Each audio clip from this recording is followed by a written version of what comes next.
Bueno, buenas noches. Estamos acá con el segundo encuentro del programa que nosotros llamamos La culpa es nuestra. Eh, para los que vinieron nuevos, también le cambiamos el nombre al formato. Se llama La culpa es nuestra. Son encuentros de historia, pero le dimos como un segmento. El tema que vamos a trabajar hoy es la Revolución Francesa y lo elegí al tema porque es una revolución que marca un proceso, que marca el fin de una época y es el comienzo de una nueva etapa. Es decir, la Revolución Francesa viene a marcar el fin de lo que se conoce como la modernidad, la etapa del absolutismo, y comienza la edad contemporánea. Cuando vamos a la escuela te enseñan edad antigua, edad moderna, edad media, edad moderna y edad contemporánea.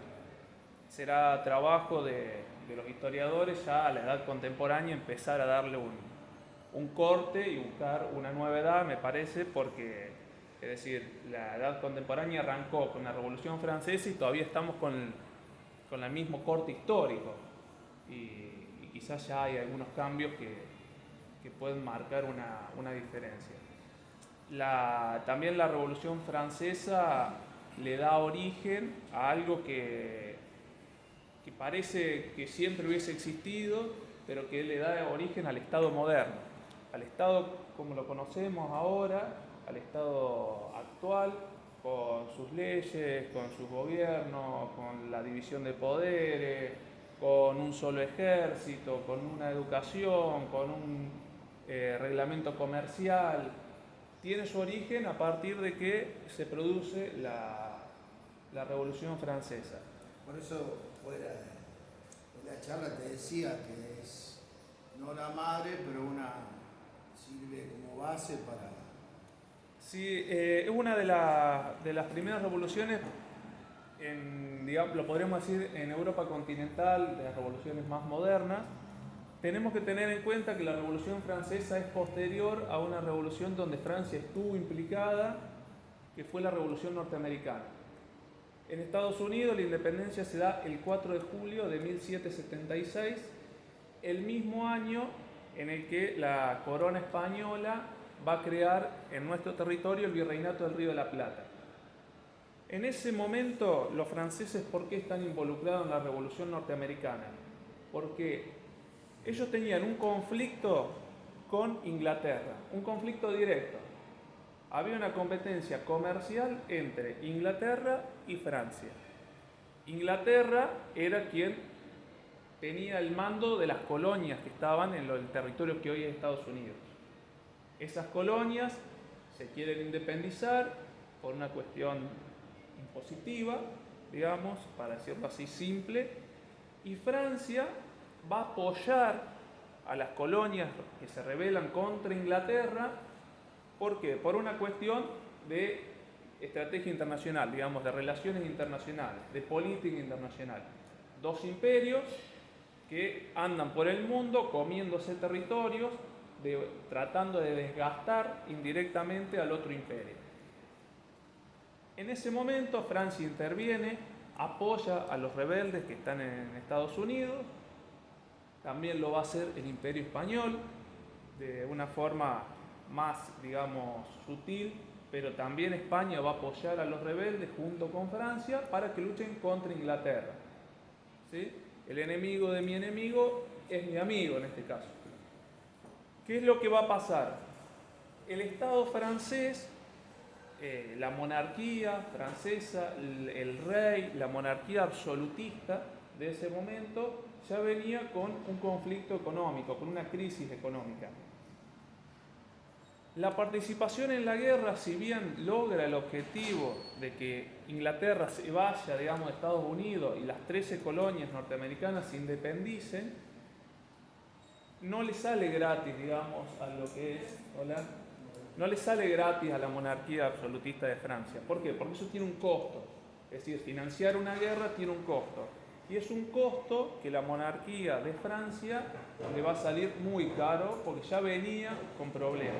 Entonces, en ese momento, lo apoyan, se sacan de encima a los ingleses en Estados Unidos, pero a la monarquía le va a empezar a generar un problema interno. Ahí en la línea, en 1774, asume, digamos, Luis XVI, que es el rey, el monarca, que va a estar al momento de que ocurre la Revolución Francesa. Está María Antonieta, que es su esposa, los cuales después de la Revolución Francesa van a ser guillotinados. Si nos remontamos un poquito antes de la Revolución Francesa para entender, digamos, el estallido y el conflicto que va a suceder, tenemos que la sociedad en Francia, mientras tuvo la monarquía, es decir, antes de la Revolución Francesa, se dividía en 3 estados. Vos tenías la nobleza, el clero y el tercer estado. Eso, O sea, por lo que te decía que escuché ayer, ¿puede ser que sea al revés, que el clero estaba primero? bien, técnicamente el clero, es decir, la iglesia, estaba por encima en la figura de la pirámide. Sí. Pero el que tomaba la decisión era la nobleza. Por eso, en la cima está la nobleza, en el medio está el clero y estaba el tercer estado, que era la mayoría de la población. Esto no era una cuestión de riqueza o de estatus social, era una cuestión legal. Vos nacías en la nobleza, eras noble. Nacías en el seno del clero, digamos, pertenecías al clero a través de la nobleza, estabas en el clero y el resto era tercer estado. No tenías otra opción. No había una cuestión de que vos podías ascender o descender. Estabas ahí y punto. Esto viene, digamos, viene también una cuestión de la etapa feudal, la etapa anterior a la modernidad, en la cual había 3 sectores sociales que eran los que luchan, los que rezan y los que trabajan. Lo que se conoce como la teoría de los 3 ordines, los 3 órdenes. Bueno, en Francia estaba el rey, que era parte de la nobleza, y después estaba el clero y el tercer estado. Algunas diferencias. En lo que es el tercer estado estaban desde los obreros o trabajadores, los campesinos, los profesionales y la burguesía. ¿Qué es? La burguesía, el sector social que va a llevar adelante la Revolución Francesa.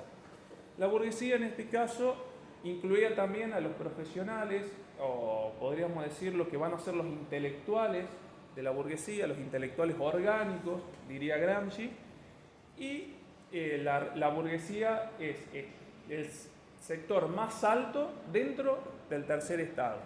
¿Sí? Si vemos ahí la base de la pirámide, donde dice tercer estado, no eran todos iguales dentro del tercer estado, pero digamos que la burguesía, que eran principalmente comerciantes y profesionales, estaban en la cima, estaban más cerca del otro estado.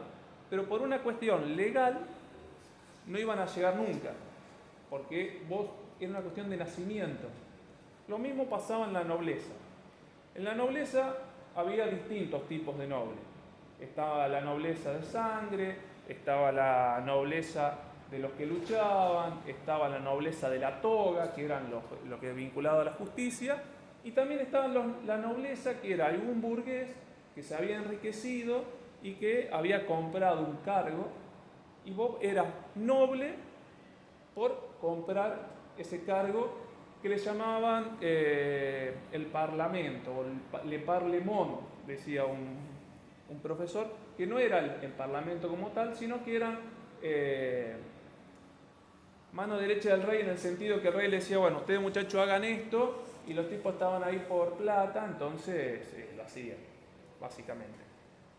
Pero dentro de la nobleza lo discriminaban, digamos, porque cuando uno está dentro de ese nivel de la aristocracia y de la nobleza, cuando la cuestión viene por sangre, el poder no es el dinero. El poder te lo da otra cosa.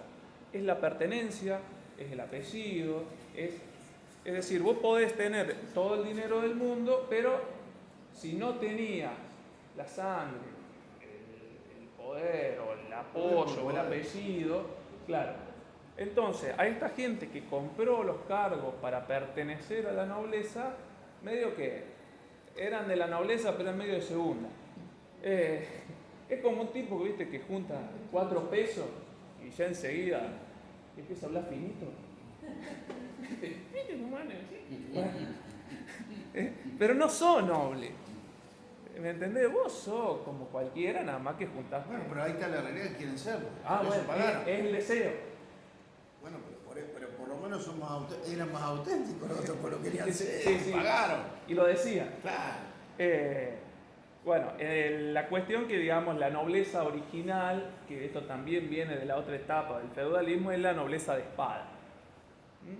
Los que estaban en la aristocracia, la caballería, la que manejan los soldados, los que manejan el ejército y los que tienen las armas. ¿Sí? Básicamente, porque vos podías ser una nobleza de toga, estar en el juzgado, hacer las intrigas, todo lo que sea, pero el que tiene la espada es el otro. Y entre la toga y la espada, en la última instancia, en un enfrentamiento, manda la espada. Salvo que los otros sean muchos y demás. Y después tenés el clero, que no todos los curas, digamos, curas por así decirlo, digamos, los obispos, los abad, digamos, no eran todos iguales. Había parte del clero que dependía de la nobleza, que descendía de esa nobleza. Es decir, si hay 3 estados, de los cuales 2 están vinculados a la nobleza, con la aristocracia se garantizaba que algunos vayan al castillo, que estén en la corte con el rey, y que otros vayan a la iglesia. Es decir, algunos eran curas o los otros se dedicaban a hacer, digamos, política, por así decirlo. Entonces vos tenías las 2 patas. No es nada descabellado, tampoco es nada nuevo lo que pueda pasar, digamos, en la actualidad. Y a partir de ahí, digamos, empiezan entre esos 3 estados, principalmente los primeros 2, a dirigir la política de Francia, siempre en connivencia con el rey. A esta etapa se la suele conocer como monarquía absolutista, porque el rey era el que se encargaba de decir: el Estado soy yo mando, yo soy el representante de Dios en la tierra, yo tomo las decisiones, y junto con la aristocracia y el clero voy manejando la sociedad. Cuando nosotros comenzamos, les decía que tenía una cuestión de un conflicto económico,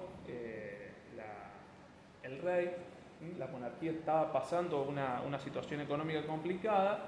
Entonces, lo que va a hacer es pedirle a la aristocracia que pague un poco más de impuestos para solventar la situación económica.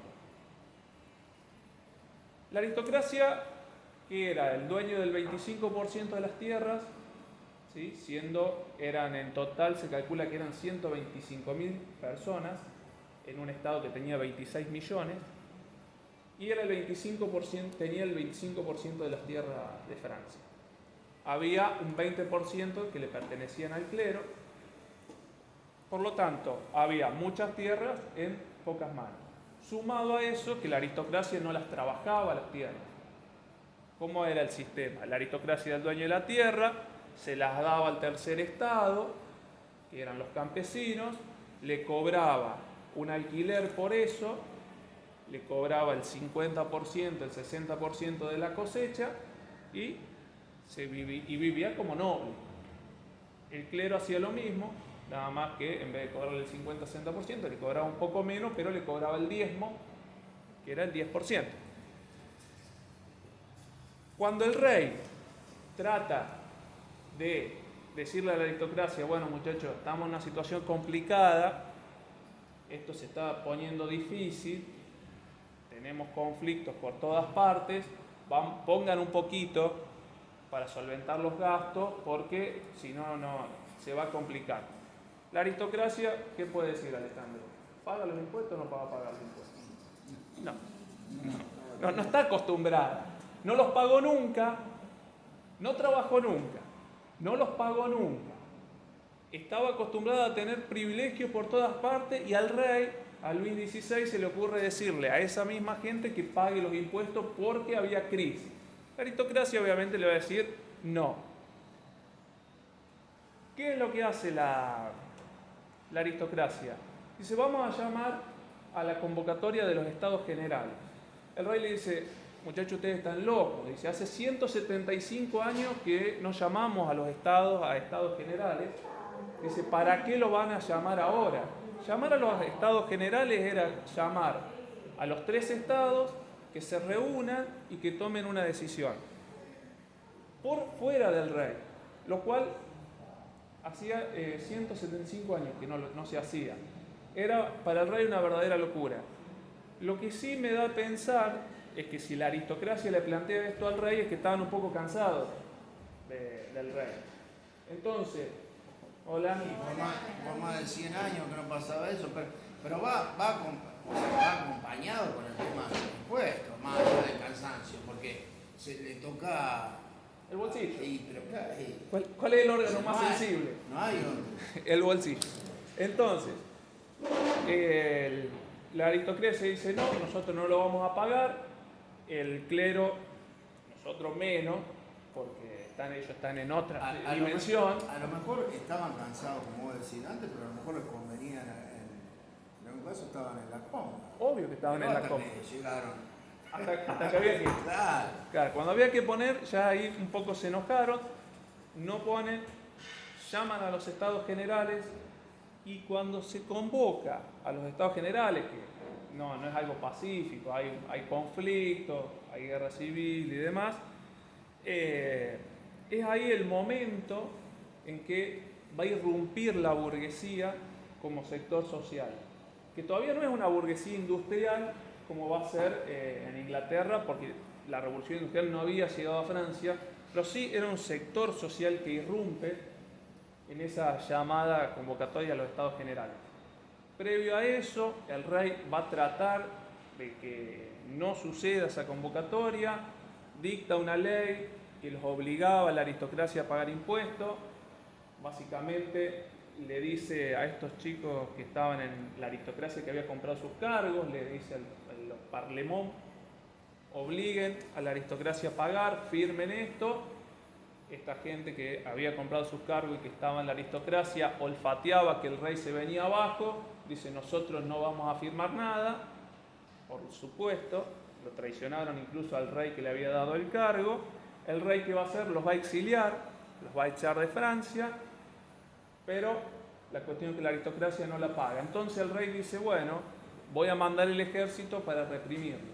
El ejército no le va a hacer caso al rey, o por lo menos una parte no le va a hacer caso al rey, y ahí empieza un conflicto, se empieza a generar un conflicto de una magnitud que no tenía, digamos, precedentes de hacía muchos años en Francia, que termina, digamos, con una cuestión simbólica con la toma de la Bastilla. La toma de la Bastilla, que se conoce, es muy importante a nivel simbólico porque lo que hace es demostrar que el rey, con todo el poder que tenía, con el manejo de los ejércitos, con todo lo que representaba el rey, siendo el representante de Dios en la tierra, la razón soy yo mando, esto es mío y todo, le tomaron como un cuartel. La Bastilla era un lugar donde estaban las armas. El bajo pueblo, el tercer estado, la burguesía, asume el rol de revolución, le toma la Bastilla y básicamente le saca las armas. Es decir, le saca las armas al rey, le toma la Bastilla y distribuye esas armas por el bajo pueblo. Entonces no es un dato menor. Por un lado, la Revolución Francesa tiene como eje, si se quiere, una cuestión financiera, una cuestión económica. Por otro lado, tiene una cuestión simbólica muy importante, que es el tercer estado, que eran siempre los campesinos, los pobres, los que trabajan, el 98% de la población, la burguesía, los tipos que nunca tenían ni voz ni voto, le sacan las armas, las distribuyen por todo, por toda esa franja social. Y a partir de ahí hay una guerra civil, hay conflictos, porque a toda revolución hay una contrarrevolución. ¿Qué los motiva a los del tercer estado cuando el conflicto estaba entre la aristocracia y el rey? Porque ven la oportunidad de sacarse de encima al rey, se dan cuenta que el rey no tiene la plata, y hay una cuestión que es interesante para pensar, que en realidad la nobleza tampoco tenía el dinero, porque vivían de los préstamos que le daba la burguesía. Entonces la burguesía poco a poco no malgastaba su dinero. ¿Qué es lo que hace malgastar? No derrochaba su dinero. Como ya estaban en el tercer estado, no tenían que demostrar nada porque no tenían posibilidad de ascenso. En cambio, si vos pertenecés a la nobleza, a la aristocracia, y yo te invito a un banquete, te invito a mi castillo y te doy este vaso, está mal visto, porque vos decís, che, este tipo pertenece a la aristocracia, pero está medio fundiviela. No sé si alguien es de la aristocracia. Nosotros, como no somos de la aristocracia, nos damos cuenta. No lo hacemos, pero en cambio, entre la aristocracia, ¿y de qué hacía la aristocracia? Le pedía plata a la burguesía. La burguesía sí tenía dinero. Entonces la burguesía fue como endeudando a esa aristocracia que no estaba dispuesta a bajar su nivel. Cuando la burguesía se da cuenta que el rey ya no tiene fuerza, que la aristocracia no le paga los impuestos, hay un sector de la aristocracia que va a apoyar a la burguesía, hay un sector del clero que va a apoyar a la burguesía, aunque sea minoritario, pero el clero, algunos del clero apoyan, y la burguesía dice, muchachos, esta es la nuestra, saquémonos de encima al rey, instalemos una república y que empiece a cambiar esta cuestión social. Además, la burguesía, ¿qué es lo que fue haciendo? No solamente que iba invirtiendo en negocios, en comercio, en tierras, una vez que ya las puede comprar, ¿no? Pero, sino que además mandaba a sus hijos a las universidades. Entonces empieza a formarse lo que se conoce como los intelectuales orgánicos, es decir, estos profesionales que empiezan a estudiar, vuelven y ya tienen otra visión. Y a partir de la Revolución Francesa lo que se va a cambiar es la fe por la razón. Comienza la etapa del iluminismo, comienza la etapa de la ciencia, se deja de lado la fe y se empieza a tomar como eje la razón, el ser humano, al hombre. Por eso, a partir de que se declara la Revolución Francesa, se van a declarar los derechos universales del hombre, que son todos derechos individuales, no como en otras latitudes donde hubo derechos colectivos, sino que eran todos derechos individuales, pero se le da el puntapié a lo que es el Estado moderno. Se redactan códigos civiles, se redactan códigos comerciales, se establecen pesos y medidas, se terminan con las aduanas interiores. ¿Pero por qué? Porque la burguesía, este sector social, lo necesitaba para que el comercio funcione. Si nosotros nos ponemos a pensar, para que exista un sistema como el capitalismo, para que el comercio exista, tiene que haber ciertas regularidades. Si hay anarquismo, si hay anarcocapitalismo, no va a funcionar el comercio. Porque vos tenés que, se establece una moneda única. Vos, si vas a vender acá, en Jujuy o en San Juan, un metro tiene que ser un metro, 1.000 pesos tienen que ser 1.000 pesos, el código comercial tiene que ser la misma ley comercial para vender en todas partes. Antes de la Revolución Francesa, en Francia eso no existía. Lo manejaba el rey, la aristocracia o el clero. Entonces, una persona que tenía un burgués que vendía en París, a lo mejor cuando se iba a otra ciudad de Francia, tenía otro peso, otra medida, otro dinero, había que pagar aduana, pasaba de acá, de allá, cada uno tenía su reino.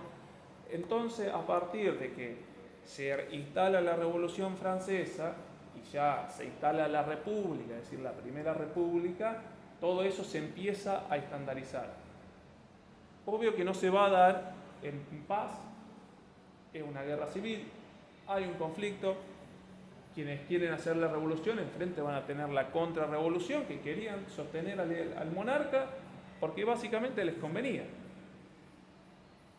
El rey va a intentar escapar, va a ser atrapado a las afueras de París junto con su esposa, y había un sector de la aristocracia que sí se había exiliado, que sí había logrado escapar, y que junto con aristocracias de otros países estaban armando la contrarrevolución. ¿Por qué a las aristocracias de otros países ayudarían a las aristocracias de Francia a apagar la Revolución Francesa? Porque si esa revolución triunfaba en Francia, también podía despertar la idea que triunfe en otros países. Entonces, aristócratas del mundo unidos tratan de apagar lo que sería la Revolución Francesa, para que eso no se expanda como un reguero de pólvora que genere revoluciones en otra parte. Y es interesante también, después si yo me fui olvidando de algo, me lo van preguntando. Es interesante también pensar que esta revolución que ocurre en Francia, esta revolución francesa, tiene que ver con lo que va a ser acá la Revolución de Mayo. Todas esas ideas que van pasando, ¿sí?, con el correr de los años, van llegando a estas tierras, van llegando de contrabando muchas veces, la información, la enciclopedia, la ilustración, los pensadores, los iluministas, y empieza el germen de la revolución también a aprender en América. En este caso no contra Francia, sino en nuestras latitudes contra España. Nosotros pertenecíamos al Imperio Español. Otro imperio que venía en decadencia también, ¿sí?, al punto tal que los franceses invaden España, ¿sí?, secuestran al rey, y a partir de ahí comienza, digamos, nuestro proceso de la Revolución de Mayo. Los franceses ya habían llegado a entrometerse en la corona española cuando sacan a los Habsburgos y ponen a los Borbones, ¿sí?, que tenían una rama francesa. Los Borbones llegan a ser, la familia de los Borbones llegan a ser la familia real de España, y cuando llegan los Borbones a España crean en nuestra región el Virreinato del Río de la Plata. Es una reforma borbónica. Está buena, digamos, que por ahí el año pasado se los comenté, no sé si alguno estaba, que a veces en los partidos de España, cuando enfocan las tribunas, está la bandera de los Habsburgos, que fueron la familia real que llegó a América, digamos, y que creó los virreinatos. Después, cuando llegan los Borbones, hacen las reformas borbónicas, y dentro de eso está la creación del Virreinato del Río de la Plata, y es poner a Buenos Aires como capital de ese Virreinato del Río de la Plata. Por eso, y después, por otro lado, las ideas de la Revolución Francesa, que para ese momento podríamos decir que eran ideas de avanzada, o eran ideas novedosas, o eran ideas modernas, o eran ideas revolucionarias, de crear un Estado, de que haya república, de que haya división de poder, de que haya secularización, de que haya educación, ¿sí?, de que haya comercio, algo más libre por fuera de lo del rey y de la iglesia, eran ideas novedosas. Bueno, esas ideas van a empezar a llegar poco a poco a nuestra región, y también tiene nuestra independencia o nuestra Revolución de Mayo un lazo con lo que es la Revolución Francesa, junto con la Revolución Norteamericana, que ocurre antes de la Revolución Francesa. Así, descanso la voz. No, y también me parece que hay muchas cosas que fueron con los años progresando, hay una expansión del conocimiento también. Me parece a mí, porque ya, como vos decías, en otros continentes se empieza a conocer un poco más lo que sucedía en otra parte del mundo. un poco lo que hace la Revolución Francesa es, a través de esta codificación, vieron que por ahí vos, si alguien estudia Derecho, tenés el Código Comercial, el Código Civil, el Código Penal, que dice artículo 1 tal cosa, artículo 2, artículo 3, está todo codificado, es decir, a tal hecho, tal consecuencia, tal pena. Bueno, eso antes no existía de la Revolución Francesa en Francia, en otras monarquías tampoco. Era la palabra del rey, de la corte, de los cortesanos que le respondían al rey. Entonces, si al rey le convenía que vos sigas vivo, seguía. Y si vos le convenía que estés muerto, bueno, mala suerte. Te tocó caer en esa mano. Lo que la Revolución Francesa también hace es crear la enciclopedia. ¿Sí? Esa idea de que ir creando tomos de conocimientos, tomos de ciencia, para que quede codificado en una enciclopedia el conocimiento, y que no sea solamente el conocimiento eclesiástico, que era quien manejaba la educación, porque la iglesia hasta ese momento manejaba los nacimientos, las defunciones, la educación, manejaba las tierras. Se le saca ese poder a la iglesia en Francia y lo pasa a tener el Estado, lo pasa a tener la República, lo cual no es un dato menor. Cuando eso pasa en la Argentina también genera un conflicto fuerte, porque quien controle cuántos nacen, cuántos mueren, los bautismos, y controlás la educación, no es poco, imaginémonos. Los libros, la historia. Bueno, cuando eso pasa en Francia genera un conflicto muy fuerte, se van a enfrentar, el papado en ese momento se enfrenta a la revolución, los curas o los religiosos que se quedan tienen un conflicto muy fuerte también, porque tenían que o jurar a la república, lo cual estaba condenado por el Papa, o ser exiliados y ser deportados, porque cuando se instala la república, todos los sectores eclesiásticos pasan a formar parte de ser funcionarios públicos. Y para ser funcionario público había que jurarle fidelidad a la república, porque además se crea un ejército, porque además hay enemigos externos. Si hay una invasión, vamos a suponer que Prusia invade Francia, ustedes que están ahí, ¿qué van a hacer? ¿Van a luchar con Francia o se van a dejar invadir? No era un dato menor. Y el campesinado, que apoya a la burguesía, la apoya en la revolución, es el que en algún punto va a solventar un poco los gastos de la revolución. ¿Por qué? Porque el campesinado, cuando se hace la revolución, se le expropian los bienes a la iglesia, el Estado lo empieza a vender para solventar sus gastos, se le expropian a la aristocracia algunas propiedades, se le empieza a vender para solventar los gastos, pero muchas de las tierras que le pertenecían a la aristocracia se la van a dar a los campesinos, pero los campesinos sí le van a tener que pagar a la aristocracia. Es decir, para el campesinado la revolución tampoco fue gratis. Pasaron a una etapa diferente, pero no es que la aristocracia, pobre gente, se lo indemniza, que no está ni bien ni mal, no sé. En otro lado también hubo indemnización, no digo que no, ya que eran una gente un poco poca productiva, digamos, eran de suma cero porque no trabajaban. Vivían de la renta de la tierra y encima todo lo que juntaban lo gastaban en joda, en banquete, en arreglo.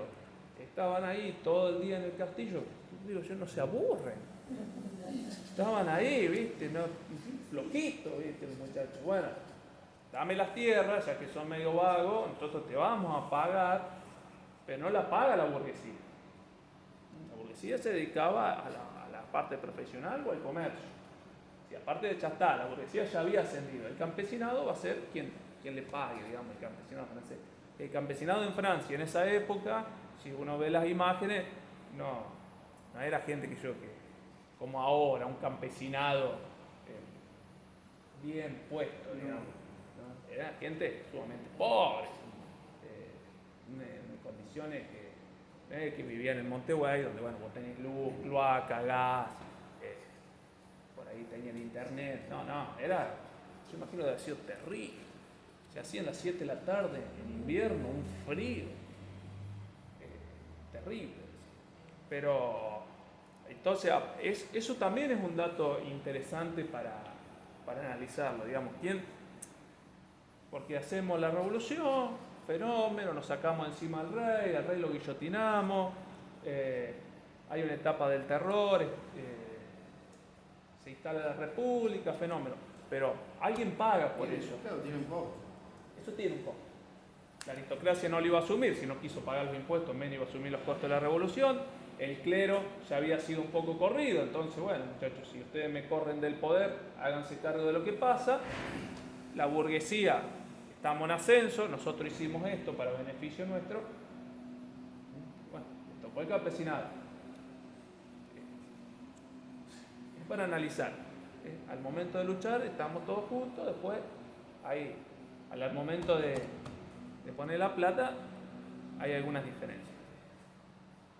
Y había algo más que quería decir y ahora no me acuerdo porque se me cruzó recién.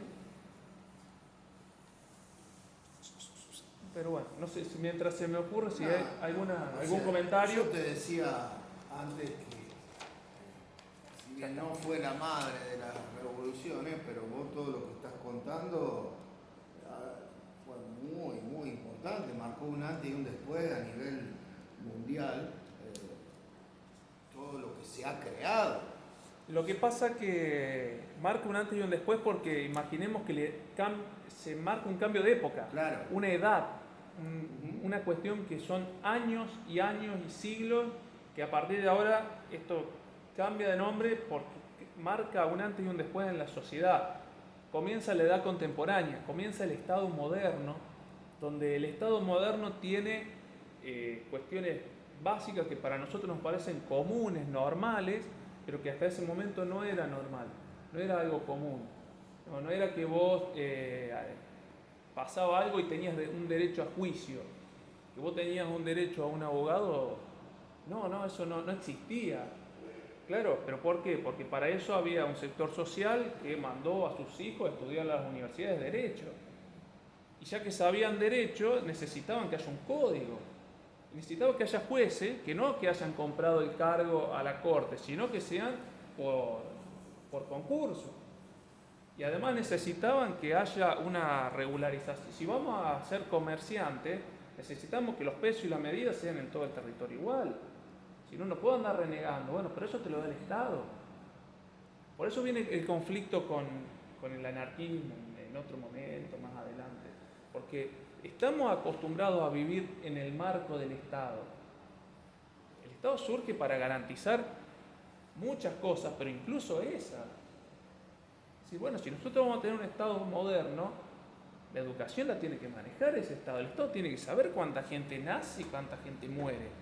No depender de otro poder, de otra institución.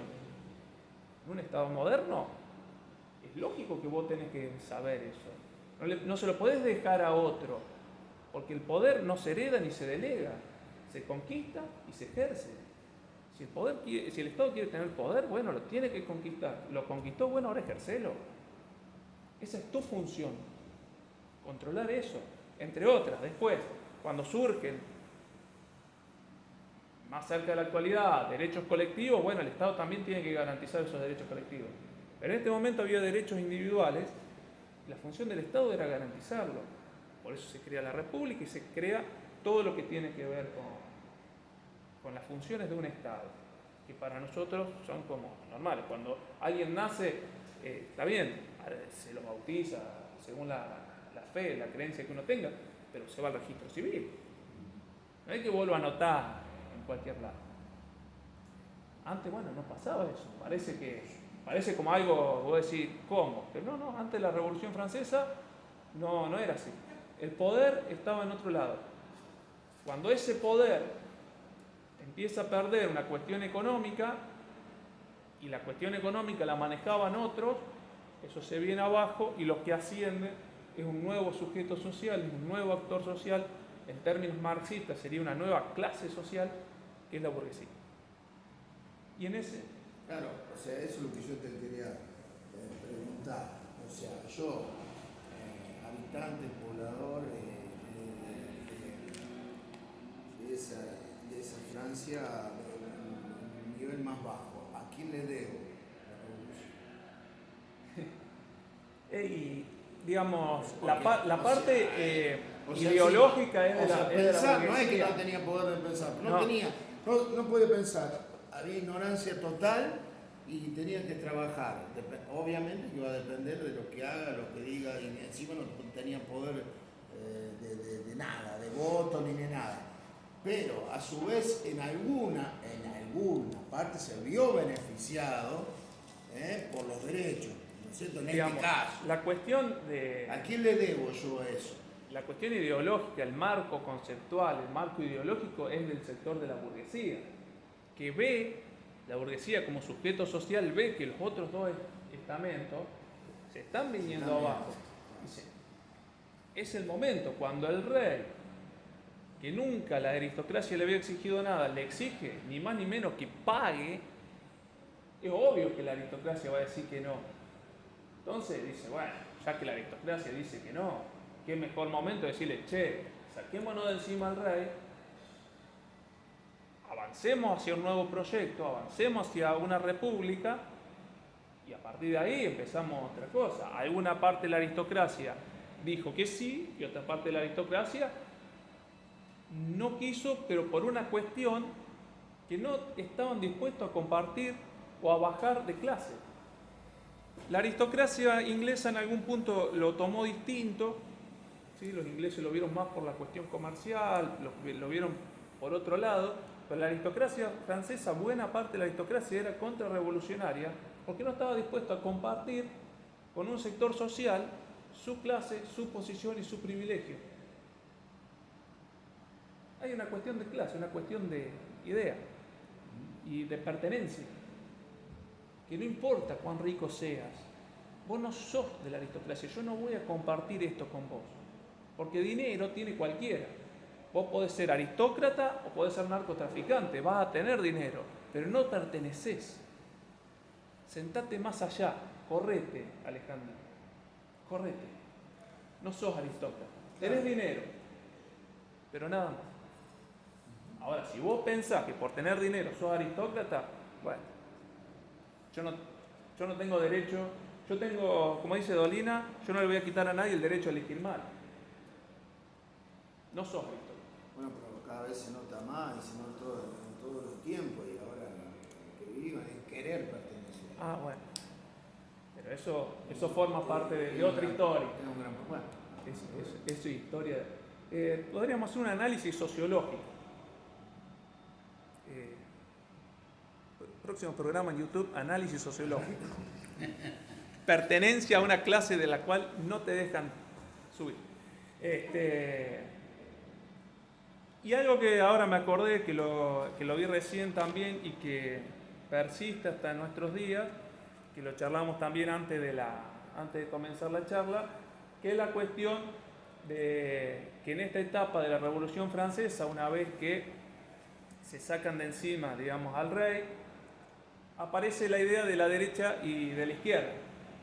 Se hace la Revolución Francesa y hay dos sectores. Dice, bueno, chao rey, chao monarquía, o la república, fenómeno. ¿Cómo seguimos? Hay que construir un nuevo Estado. Ok, ¿cómo va a ser ese nuevo Estado? Empieza otra discusión. Pasa lo mismo que en la historia argentina cuando se declara la independencia. Bueno, fenómeno. Declaramos la independencia, somos libres, hay que construir un nuevo Estado. Bueno, ¿cómo lo vamos a construir? Y empieza otro conflicto. De otra escala, con otras leyes, con otro tenor, con otro marco, pero aparece un conflicto nuevo. Es decir, el conflicto siempre es el motor de la historia. ¿Sí? Siempre que haya un conflicto hay algo que avanza. A partir, digamos, de esa división estaban a la derecha los más moderados, a la izquierda los más radicalizados. Es decir, los jacobinos que eran más radicalizados, los girondinos que eran los más conservadores, los más prudentes. En el medio había algunos que iban viendo a ver cómo venía la mano, cómo venía el viento y se iban acomodando, pero la mayoría estaba ahí. Y a veces, quizás es también un error, diría yo, y de esto me hago cargo, de seguir utilizando categorías que nacen en la Revolución Francesa en un mundo que ya no es la Revolución Francesa. Eso después va cambiando, se le da otras connotaciones, pero si esa división de derecha e izquierda nace con la Revolución Francesa, tiene las connotaciones que venimos hablando y es básicamente europea, por eso lo jodía a Oscar, que lo veía muy eurocéntrico, si nosotros seguimos pensando en derecha e izquierda, en realidad no hacemos más que pensar de una forma europea, con categorías que son europeas, no son nuestras. En la Argentina no es una categoría que se inventa acá. ¿Sí? Así como importamos muchas cosas, también importamos ideas, y la caracterización entre derecha e izquierda es una cuestión que es europea.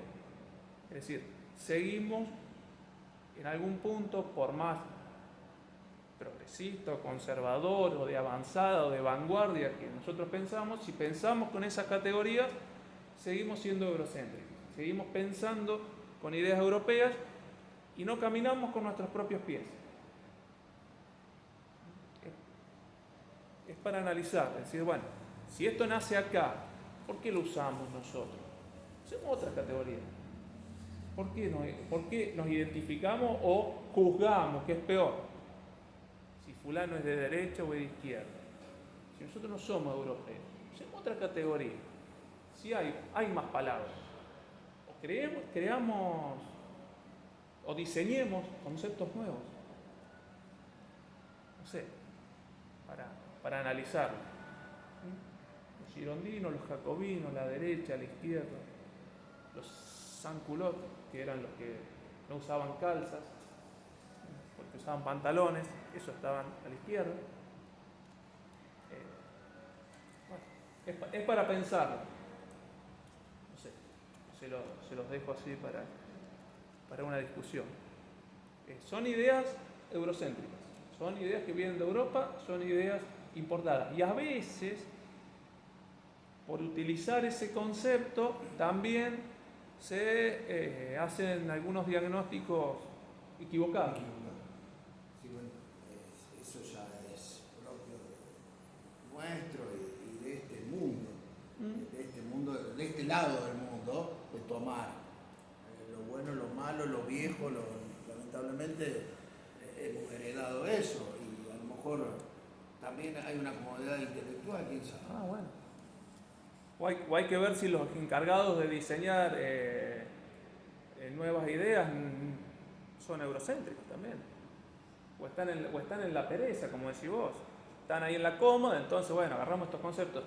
No, a China no fui nunca, pero no sé si los chinos utilizan la palabra derecha o izquierda. Creería que no. Me animaría a decirte que ni los norteamericanos lo utilizan. No sé, alguien que lo escuche, que me avise, que me corrija, porque ahora está esto. El margen de error es más amplio, o sea, la crítica es más amplia. Pero yo no sé si en todos los países se utilizan las mismas categorías. Si en sectores que son más nacionalistas, más patrióticos, digamos, utilizan esos conceptos. Por ahí habría que tener conceptos propios. Hay que ver también los intelectuales. Es interesante el tema también de... Es muy de América del Sur, sobre todo. De este lado, no solamente porque México, sino nosotros lo llamamos al mexicano de derecha, izquierda, pero ellos no. Yo no sé eso, ¿viste? Es para pensarlo. Y es también para pensar, digamos, qué hacen los intelectuales, ¿no? ¿Por qué no piensan sobre eso? Porque no quieren, porque no se dan cuenta, porque son cómodos, porque los que le financian los estudios, las investigaciones, ya son así, ya piensan de forma eurocéntrica.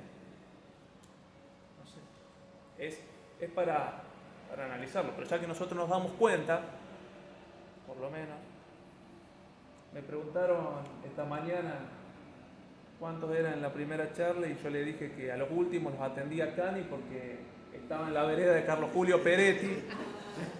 Se lo digo acá, si quieren saber cuántos somos, vengan. Somos muchos. Y ahí estaba, ¿viste? Estaba el laboratorio de Peretti, ahí estaban sentados los últimos. Así que es... No, en serio. Lo que pasa es que, bueno, por eso no filmamos a la gente.